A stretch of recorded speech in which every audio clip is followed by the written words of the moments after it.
কিছু লম্বা বেগুন খোসা ছাড়িয়ে প্রায় 4 আঙ্গুলের সমান মোটা করে টুকরো করে নিন। দুটো কাঠির মাঝখানে একটা বেগুনের টুকরো বসিয়ে ছুরি দিয়ে উপর থেকে প্রায় অর্ধেকের বেশি বেগুন আড়াআড়ি এবং লম্বালম্বি করে ঠিক এইভাবে কেটে নিন। এই বেগুনের টুকরোগুলোকে লবণ পানিতে কিছুক্ষণ ভিজিয়ে রেখে ভালোভাবে চিপে পানি ঝরিয়ে তুলে নিন। এতে বেগুনের রং নষ্ট হবে না এবং বেগুনের তিতকুটে ভাবটাও চলে যাবে। এবারে বেগুনগুলোকে ভালো মতো কর্নফ্লাওয়ারে কোট করে নিন যেন প্রতিটি ভাজে ভাজে কর্নফ্লাওয়ার ঢুকে। ডুবো তেলে বেগুনগুলোকে মিডিয়াম আঁচে ভেজে নিন। বেগুনগুলো ভাজা শুরু হলে দেখবেন বেগুনের কাটা অংশগুলো ছড়িয়ে ফুলের মতো দেখাচ্ছে। এবার কিছু টমেটো পেস্ট, চিনি, ভিনেগারকে পানি দিয়ে মিশিয়ে একটা প্যানে জাল করে ঘন করে একটা সস তৈরি করে বেগুনের ফুলের উপর ছড়িয়ে আর কিছু তিল ছিটিয়ে গরম গরম পরিবেশন করুন। চলুন একটা quick vegetable star fry recipe হয়ে যাক। বাঁধাকপি কুচি করে কেটে নিন। ফ্যাটানো ডিম তেলে ভেজে ঝুরি করে তুলে নিন। এবার গরম তেলে রসুন ও শুকনো মরিচ কুচি ভেজে এর মধ্যে বাঁধাকপি আর সাথে অল্প কিছু গাজর কুচি দিয়ে একটু টস করে লবণ, টেস্টিং সল্ট, টমেটো কেচাপ এবং সবশেষে ডিমের ঝুরিগুলো দিয়ে নেড়েচেড়ে ভেজে নামিয়ে নিন। এন্ড ইয়েস, অফ কোর্স, আপনি এটা দিয়ে স্প্রিং রোল বানাতে পারবেন।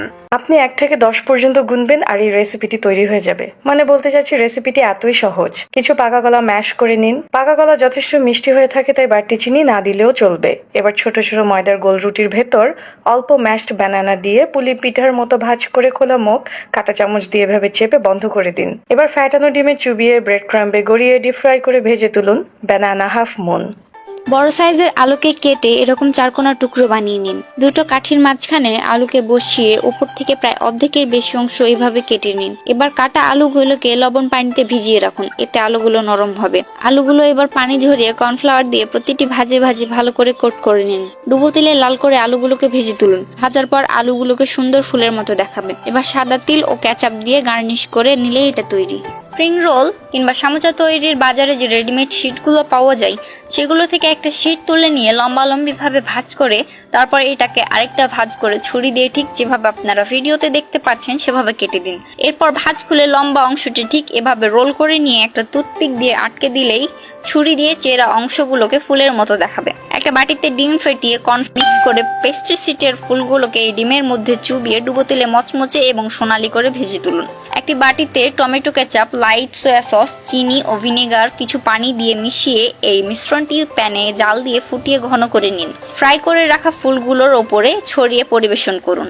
দুটি বড় সাইজের আলুকে একদম পাতলা পাতলা স্লাইস করে কেটে লবণ পানিতে ভিজিয়ে রাখুন 10 মিনিট। এতে আলু স্লাইসগুলো নরম হবে এবং যেভাবে ইচ্ছা ভাঁজ করা যাবে, কিন্তু আলুগুলো ভেঙে যাবে না। এবার একটা একটা করে আলু স্লাইস নিয়ে ভালোভাবে কর্নফ্লাওয়ারে কোট করে এভাবে রোল করে একটার উপর আরেকটা স্লাইস পেঁচিয়ে গোলাপ ফুলের মতো বানিয়ে দুটো টুথপিকের সাহায্যে আটকে দিন। এবার গরম ডুবো তেলে আলু দিয়ে তৈরি গোলাপ ফুলগুলোকে সোনালি করে ভেজে তুলুন।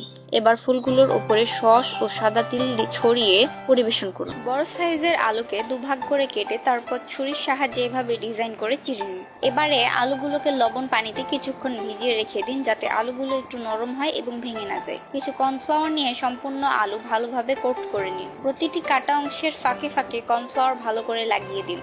এবারে আলুর মাঝে একটা সসেজের টুকরো বসিয়ে একটা টুথপিকের সাহায্যে আলুকে আটকে দিন এভাবে। এবার ডিপ ফ্রাইয়ের জন্য ডুবো তেলে আলুগুলোকে মচমচে লাল করে ভেজে তুলুন। টমেটো সস দিয়ে পরিবেশন করুন। প্রথমে কিছু আলু সিদ্ধ করে ম্যাশ করে নিন। এখন এতে 2 টেবিল চামচ ময়দা মিশিয়ে একটা ডো তৈরি করে নিন। ডো থেকে অল্প অল্প নিয়ে গোল গোল বল বানিয়ে নিয়ে এখন একটা সল্টেড চামচ কিংবা ছাঁকনি দিয়ে এভাবে চেপে ফুলের আকৃতির বানিয়ে নিন। এখন ডুবো তেলে মিডিয়াম টু লো আঁচে বলগুলোকে সোনালি এবং মুচমুচে করে ভেজে নিয়ে পরিবেশন করুন। একটা আলু ছিলে এভাবে ছোট ছোট কিউব করে কেটে নিন। এবার একটা প্যানে অল্প তেল দিয়ে আলুর কিউবগুলো সিদ্ধ না হওয়া পর্যন্ত স্টির ফ্রাই করে নিন। এবার প্যান থেকে নামিয়ে আলুগুলোর মধ্যে অল্প একটু লবণ এবং একটু কর্নস্টার্চ দিয়ে ভালোভাবে মিশিয়ে সেখান থেকে অল্প অল্প নিয়ে এরকম কিউব শেপের করে নিন। এখন মিডিয়াম টু লো আঁচে কিউবগুলোকে মুচমুচে এবং সোনালি করে ভেজে নিন।